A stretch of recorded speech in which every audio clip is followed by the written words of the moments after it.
Hello students, this is question number 1 and 2 from worksheet 8.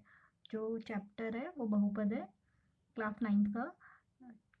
प्रश्न 1 है, निम्नलिखित बहुपद में से एक पदी द्विपद त्रिपद रेखिक द्विघाती त्रिघाती बहुपद छांटिए। तो देखो आपको बहुपद जो छांटने हैं वो पहले तो पद के अकॉर्डिंग, जो आपका पद है उसके अनुसार देखना है। जैसे अगर एक पद होगा बहुपद में तो एक पद ही होगा, दो होंगे तो द्विपद और तीन होंगे तो त्रिपद। ये हैं आपके तीनों पद के अनुसार। और जो उसमें सबसे ज़्यादा घात होगी बहुपद के अंदर वो उसके अकॉर्डिंग, अगर एक घात है तो वो रेखिक होगा, अगर दो घात है उसमें तो वो द्विघाती होगा, अगर तीन घात है तो वो उसमें मैक्सिमम तीन घात है तो त्रिघाती होगा।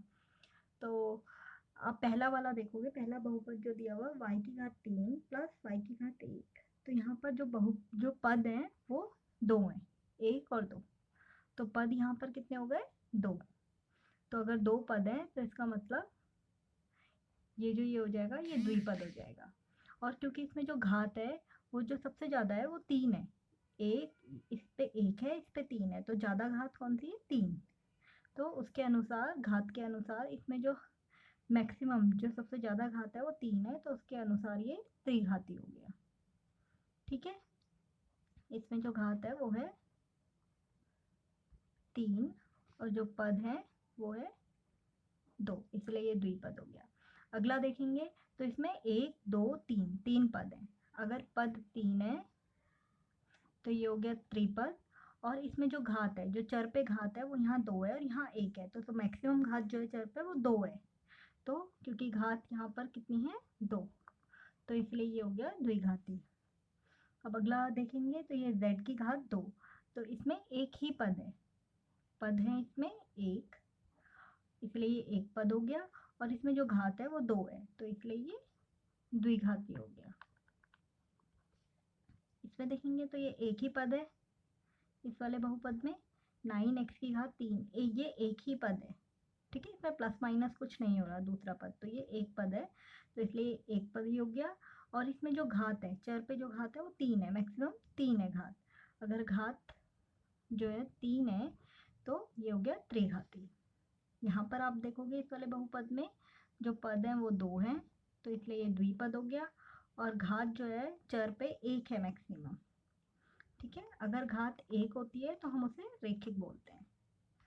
अगला वाला देखेंगे तो यहाँ पर पद जो है वो दो हैं, तो ये द्विपद हो गया। और जो इसमें घात है, एक्स में जो चर पे जो घात है वो दो है मैक्सिमम, तो यहाँ पर जो घात जो है वो दो है, तो इसलिए ये हो गया द्विघाती। आगे आप देखोगे इसमें कितने पद है? एक दो तीन चार, एक दो तीन चार पद जो है चार है।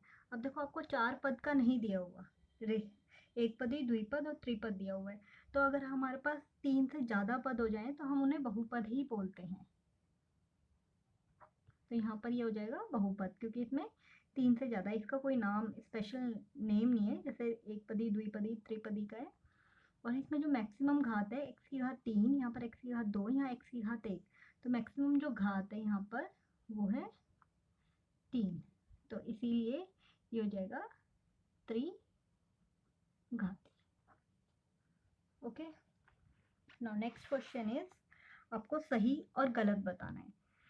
तो 5x की घात 3 माइनस 4x की घात 2 प्लस 3 बहुपद में एक्स स्क्वायर का गुणांक 4 है। तो देखो यहाँ पर एक्स स्क्वायर का गुणांक, गुणांक क्या होता है? जो भी हमारे चर के साथ संख्या होती है वो गुणांक होती है, जो गुणा हो रही होती है उसी के साथ। जैसे यहाँ एक्स क्यूब के साथ जो है वो 5 गुणा हो रहा है, एक्स स्क्वायर के साथ -4 गुणा हो रहा है। और क्योंकि यहाँ ये 3 है, ये एक अचर संख्या है, तो जो इसका एक्स होगा, जो भी इसका चर पद होगा उसको एक्स की घात 0 ले लेते हैं हम, क्योंकि इसकी वैल्यू 1 होती है। तो यहाँ पर आपसे एक्स स्क्वायर का गुणांक पूछा है, एक्स स्क्वायर का गुणांक जो है वो -4 है, -4, और यहाँ पर दिया है 4, तो इसका मतलब ये गलत है।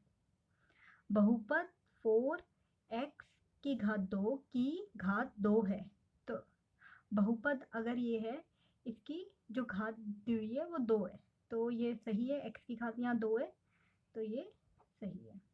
x की घात 2, x की घात 3 प्लस 1 एक रेखिक बहुपद है। देखो रेखिक के लिए अभी आपको बताया था, अगर रेखिक है तो इसमें जो घात होनी चाहिए वो मैक्सिमम 1 होनी चाहिए। यहाँ पर आप देखेंगे घात जो है वो 3 है मैक्सिमम, ये त्रिघाती है, ये रेखिक नहीं है, तो ये गलत है। बहुपद √5x + 1 में x का गुणांक √5 है, तो देखोगे आप ये x है, इसका जो गुणांक है जो इसके साथ मल्टीप्लाई हो रहा है वो √5 ही है, तो दिस इज राइट। बहुपद 4m + 5n एक द्विपद है। आप इसमें देखोगे कितने पद हैं, 1 and 2, so this is right.